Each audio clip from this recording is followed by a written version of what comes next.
Dear friends, have you ever had one of those moments where life suddenly asks you to be braver than you've ever been before?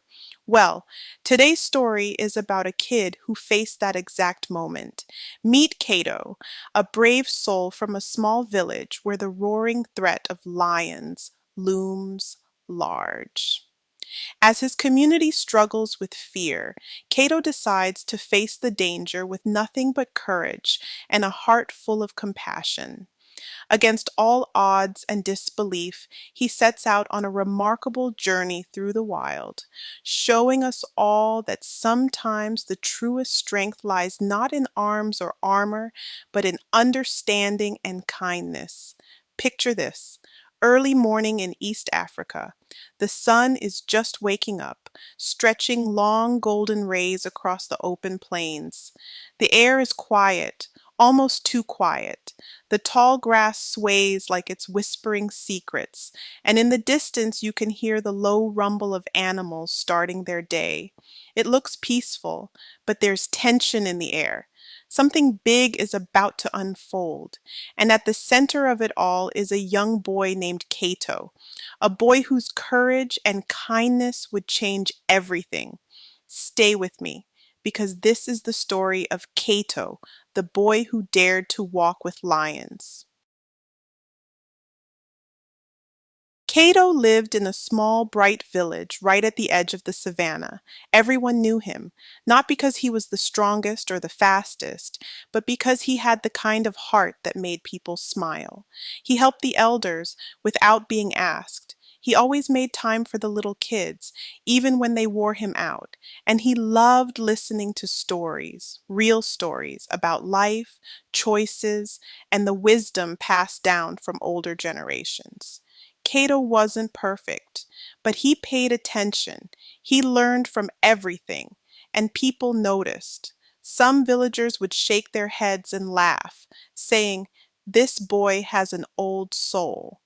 Others said, "He's going to do something amazing one day."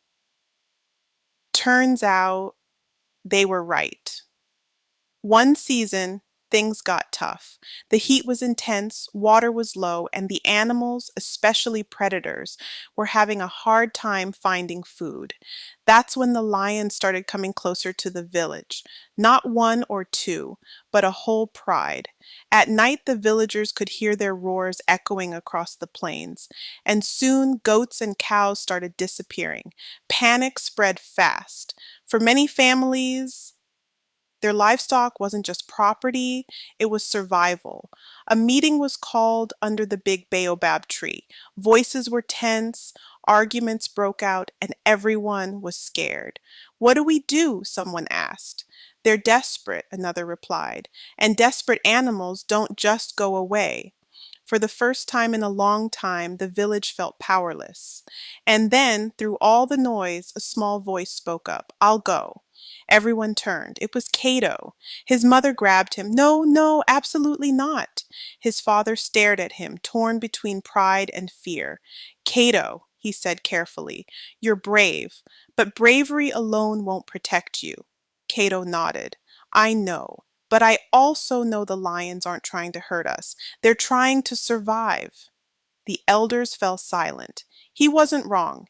Cato wasn't volunteering to fight. He wasn't planning to chase the lions away. He wanted to understand them, and he believed deep down that kindness could shift things in ways fear never would. The next morning, before the sun was fully up, Cato left the village. The air was cool, the grass brushed against his legs. Birds hopped from branch to branch, almost as if they were watching over him. Every step felt huge, every sound made his heart race. But he kept going.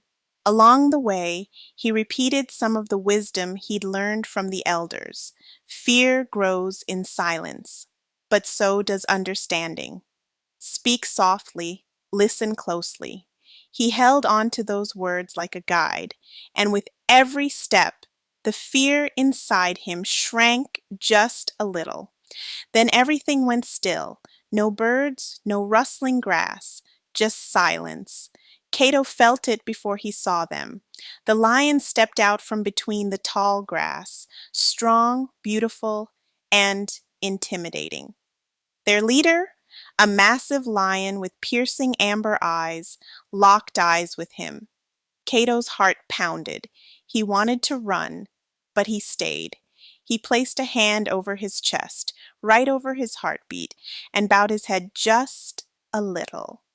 "I'm not here to harm you," he whispered. The lions growled, not aggressively, but with caution. Kato spoke softly, calmly, not in their language, but in a tone that said, "I understand you." And slowly, unbelievably, the lions relaxed. They sat down. Their tails swayed. Their eyes softened. For a moment, boy and lions just existed together. Not as enemies, not as threats, just living beings trying to share the same space. That evening, Kato returned to the village. Behind him, the lions followed, calmly, before stopping at the edge of the homes. They didn't roar. They didn't attack. They simply stood there as if saying, "We understand." And then they turned and walked away. From that night on, the lions never touched the livestock again. The elders, stunned but moved, gathered everyone and said, "Courage doesn't always roar. Sometimes it speaks gently." Cato showed them that sometimes the bravest thing you can do is to lead with empathy. The village erupted in celebration. Kids ran out screaming his name. Adults surrounded him with cheers and disbelief. His mother hugged him tight, crying into his shoulder. His father whispered proudly, "You've taught us all something today." Word spread fast. Everyone wanted to hear what happened, how he'd stayed calm, how he faced the lions without fear or force. And every retelling brought new admiration for the boy who dared to think differently. That night, the villagers threw a huge celebration. Music filled the air, drums, singing, laughter. People danced under the stars. There was food, joy, and so much gratitude. And in the middle of it all sat Cato, quiet, humble, smiling softly as blessings were spoken over him. He didn't feel like a hero. He just felt happy that things could change when someone dared to try. Years later, people still talked about him. Kato, the boy who walked with lions. Not because he fought them, but because he understood them. His story reminded everyone, children and adults, that courage isn't about overpowering others. It's about compassion, patience, and choosing peace even when fear tries to take over. His story lived on, and it still lives today every time someone chooses understanding over fear. Did you enjoy this story?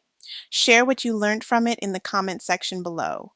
Be sure to check out our other interesting stories on our channel. Share, like, and subscribe to our channel for more. Until the next story, remember to be kind, courageous, and bold.